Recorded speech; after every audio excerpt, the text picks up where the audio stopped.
Bonjour à tous. Aujourd'hui, je vous propose un extrait du livre Les Contes du magicien. Ce chapitre s'intitule L'enfant et la fleur. C'était il y a bien longtemps, dans le sud de la France. Il y vivait un magicien et son fils. Un jour, alors qu'ils se promenaient dans une plaine, ils traversèrent un champ de fleurs. Spontanément, le garçon leur dit « Bonjour les fleurs !»« Bonjour !» répondirent toutes les fleurs en chœur. Le magicien sourit amusé à la vue du regard étonné de son fils. Il s'accroupit et chuchota à l'oreille de son enfant. Va les retrouver. Ils s'allongèrent tous deux dans l'herbe. Devant elle, leur parfum montait jusqu'à leurs narines et embaumait leurs âmes de sensations subtiles. L'une des fleurs prit la parole. Tu aimes notre parfum? Le garçon étonné regarda son père, qui lui fit un léger signe de tête en signe d'approbation. Il répondit à la fleur avec un air timide. Oui, je me sens tout drôle.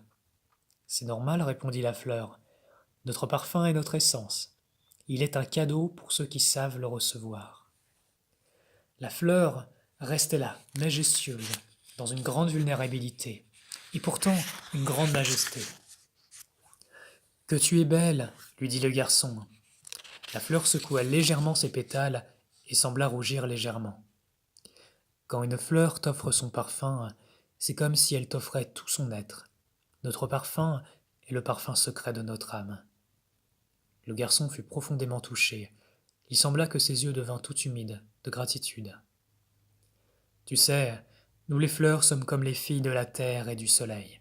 Notre mère la terre nous fait grandir, et notre père le soleil nous arrose de ses rayons. Nous nous sentons tellement aimés que nous offrons notre plus beau parfum et nos plus belles couleurs à la vie et à la nature. Nous nous ouvrons aux abeilles et aux bourdons, et ceux-ci viennent nous butiner avec respect et délicatesse.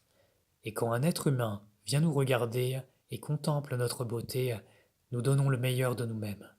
C'est comme si le grand esprit en personne venait nous rendre visite, et notre cœur fond d'amour devant tant d'attention. Emporte-moi avec toi, dit la fleur. Mais si je t'emporte avec moi, tu vas mourir, dit le garçon. Ce n'est pas grave, dit la fleur. Je ne suis pas éternelle, et je sais que mon heure vient bientôt. Je serai la plus heureuse des fleurs si tu me prenais avec toi. C'est alors que le garçon, sous les yeux de son père, cueillit avec délicatesse cet être merveilleux.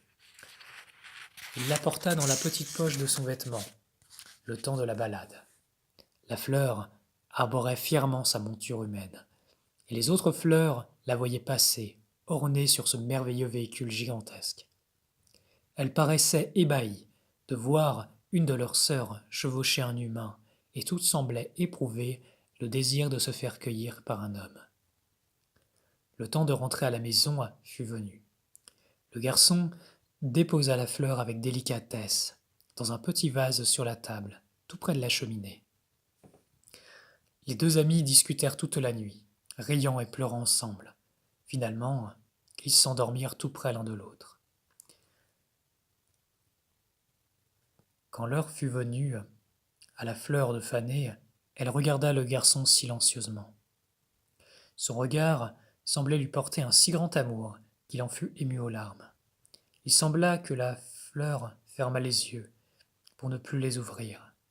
Pourtant, le grand flux d'amour entre eux ne cessa jamais de couler. Le magicien s'approcha doucement de son fils et le prit dans ses bras chauds et réconfortants. Il la serra fort contre son cœur, dans le silence. Ils déposèrent le corps de la fleur dans le feu caressant de la cheminée, et ils pleurèrent ensemble. Notre ami la fleur s'en est allé, et pourtant l'amour qu'il y a entre nous est éternel. Son corps revient à la grande substance divine, mais son cœur est toujours présent, avec nous, et son parfum embaume notre demeure pour l'éternité. Elle vit dans nos cœurs pour toujours, et c'est ici que nous pourrons toujours la retrouver, avant qu'elle ne reprenne une autre forme. Notre amie la fleur est pour toujours avec nous, pour l'éternité. Elle a rejoint le grand esprit et le grand esprit est venu la chercher. Elle continue à vivre dans l'essence de celui-ci. Ils restèrent là ensemble, dans le silence du soleil levant du matin.